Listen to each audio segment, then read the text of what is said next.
વડોદરા શહેરના દંતેશ્વર ગામ પાસે આવેલી આશરે 500 વર્ષ જૂની ઐતિહાસિક વાવ કે જે હાલ તંત્રની બેદરકારીના કારણે ખૂબ જ દયનીય હાલતમાં પહોંચી ગઈ છે.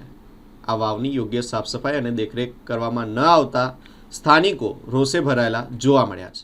વડોદરા મહાનગરપાલિકા દ્વારા શહેરની ઐતિહાસિક ઇમારતોની જાળવણી અંગે ઘણીવાર મોટા દાવાઓ કરવામાં આવે છે, પરંતુ દંતેશ્વર ગામ પાસે આવેલી આશરે 500 વર્ષ જૂની આ વાવમાં તંત્રની બેદરકારીના કારણે ખરાબ સ્થિતિ જોવા મળી રહી છે. વાવમાં પારાવાર ગંદકી જોવા મળે છે અને અંદર દારૂ તેમજ બિયરની ખાલી બોટલો પણ મળી આવી છે, જેના કારણે અહીં અસામાજિક તત્વોનો અડ્ડો બન્યો હોવાની આશંકાઓ પણ વ્યક્ત કરવામાં આવી રહી છે. આ વાવમાં સ્થાનિક રબારી સમાજ દ્વારા દર વર્ષે માતાજીના જ્વારાનું વિસર્જન કરવામાં આવે છે, પરંતુ વાવની યોગ્ય સાફ સફાઈ ન થતાં સમાજના લોકોમાં ભારે રોષ ફેલાયેલો છે. સ્થાનિક આગેવાનોના જણાવ્યા અનુસાર વોર્ડ કચેરીમાં 2-3 વખત સાફ સફાઈ અંગે રજૂઆત કરવામાં આવી, પરંતુ હજુ સુધી કોઈ યોગ્ય કાર્યવાહી કરવામાં આવી નથી.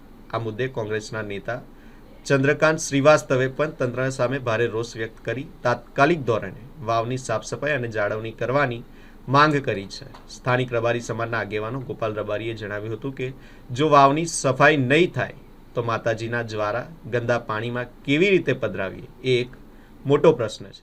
આ લગભગ 400-500 વર્ષ જૂની વાવ છે.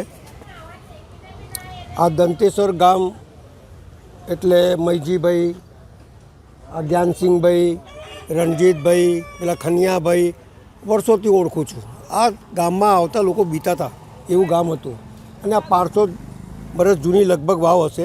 હેરિટેજની વાતો કરે છે, તમને લાગે છે હેરિટેજ થઈ રહ્યું છે અહીંયા?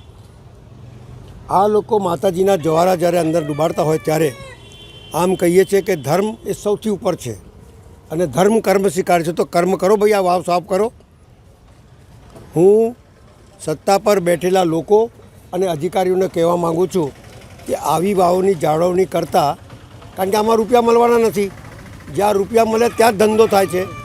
તમારે આ માધ્યમથી કહેવા માગું છું કે તાત્કાલિક આ વાવ સાફ કરાવો, જેથી માતાજીના માન સન્માન બી રહે અને જ્વારા બી શાંતિથી અંદર વિસર્જન કરી શકે એવી મારી માંગ છે. દંતેશ્વર વિસ્તારની જૂનું વાવ છે, 500 વર્ષ જૂની વાવ છે સાહેબ. અને અહીંયા વર્ષોથી અમારા સમાજના રબારી સમાજના અહીંયા આ વાવમાં જવારો ડૂબાવે છે.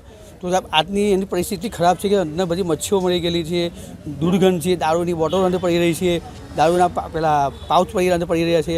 તો મેં 3-4 વાર સાહેબને વાત કરી, હિતેશ સોલંકીને, તો કે સાહેબ કનુભાઈ કે મારું કામ નથી કે અને મેં નહીં કરી શકું, કે મારું બહારથી કામ કરી શકે, મારા કર્મચારી અંદર ના ઉતરે કે.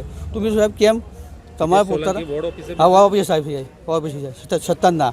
તો મેં આજે સવારે બી વાત કરી મેં, તો સાહેબ કે મેં જોડાઈશ કે નીરજભાઈ રાઠોડ કે અને પેલા મનોજભાઈ કે જોડાઈશ કે હજુ સુધી કોઈ આવ્યા નથી જોવા. હવે કાલે સવારે મારે 10 વાગે જવારે આવવાનું છે વાળવા અહીં દબાવવા તળાવ, બરાબર?